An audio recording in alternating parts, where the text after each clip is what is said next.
శ్రీ కాళీమాత జ్యోతిష్యాలయం. మీ యొక్క ఫోటో చెయ్యి చూసి ఫోన్ ద్వారానే మీ సమస్యలకు పరిష్కారం చెప్పబడును. ప్రేమ, పెళ్లి, ఆర్థిక సమస్యలు, భార్యాభర్తల సమస్యలు, విద్య, ఉద్యోగ, వ్యాపారాలు, ఎటువంటి సమస్యలకైనా పరిష్కారం చూపబడును. నమ్మకంతో కాల్ చేయండి. మీరు సంప్రదించవలసిన నెంబర్ 7569823211. స్వస్తి శ్రీ క్రోధినామ సంవత్సరం 2025 ఫిబ్రవరి 16 ఆదివారం.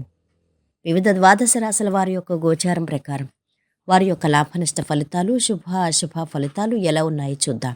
ధనుసు రాశి వారి యొక్క గోచారం ప్రకారం వారి యొక్క లాభనష్ట ఫలితాలు, శుభ అశుభ ఫలితాలు ఎలా ఉన్నాయో చూద్దాం. ఈరోజు ఈ రాశి వారికి శుభ పరిణామాలు గోచరిస్తున్నాయి. నిరుత్సాహం రానియొద్దు. సున్నితమైన అంశాలు మరీ లోతుగా ఆలోచించొద్దు. అభివృద్ధి సొంతమవుతుంది. ఆర్థిక స్థితి శుభప్రదం. ఆధ్యాత్మికంగా మంచి కాలం. దైవ సహాయం పూర్తిగా అందుతుంది. ఉద్యోగ వ్యాపారాల్లో అనుకూల ఫలితాలు ఉంటాయి. మొహమాటంకు పోకూడదు. ఓర్పుతో లక్ష్యాలు పూర్తి చేయాలి. కాలం అనుకూలంగా ఉంటుంది. ఉద్యోగంలో సౌమ్యంగా వ్యవహరిస్తారు. శాంత చిత్తంతో నిర్ణయాలు తీసుకోవాలి. సర్దుకుపోయే ధోరణి అవసరం. తగినంత మానవ ప్రయత్నం చేయండి. కార్యసిద్ధి ఉంటుంది. వ్యాపారంలో అనుకున్న ఫలితం సాధిస్తారు. ఆరోగ్యం జాగ్రత్త. మంచి ఫలితాలున్నాయి. చేసే పనులు నిజాయితీగా ఉండండి. కుటుంబ సభ్యుల సహకారం లభిస్తుంది. మీ మాటకు తిరుగుండదు. ప్రేమ వ్యవహారాలు ఫలిస్తాయి.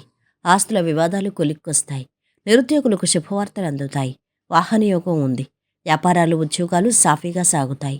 సన్నిహితులతో ఆనందంగా గడుపుతారు. అన్ని విధాలా అనుకూల కాలం. కుటుంబంలో ప్రశాంత వాతావరణం నెలకొంటుంది. నిరుద్యోగులకు ఉద్యోగ ప్రయత్నాలు సఫలమవుతాయి. ఆరోగ్యానికి, ఆదాయానికి లోటుండదు. తలచిన పనులు పూర్తవుతాయి. ప్రమోషన్కు అవకాశం ఉంది. ఆదాయం పెంచుకునే ప్రయత్నం చేస్తారు. అప్పులు తీరుస్తారు.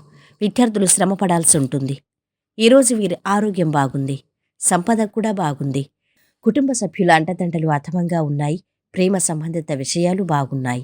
వృత్తి వ్యాపారాలు బాగున్నాయి. వైవాహిక జీవితం ఆనందంగా ఉంటుంది. ఈరోజు వీరు పాటించవలసిన పరిహారం: కుటుంబంలో అనుకూల అనుభవాలు మెరుగుపరుచుకోవడానికి రావి లేదా మర్రి చెట్టు సమీపంలో 28 చుక్కల ఆవె నూనె పోయండి, లేదా ఇంట్లో బురదతో నిండిన ఒక కుండలో అందించండి. మొత్తం మీద ఈ రాశి వారికి ఈరోజు శుభ ఫలితాలు గోచరిస్తున్నాయి.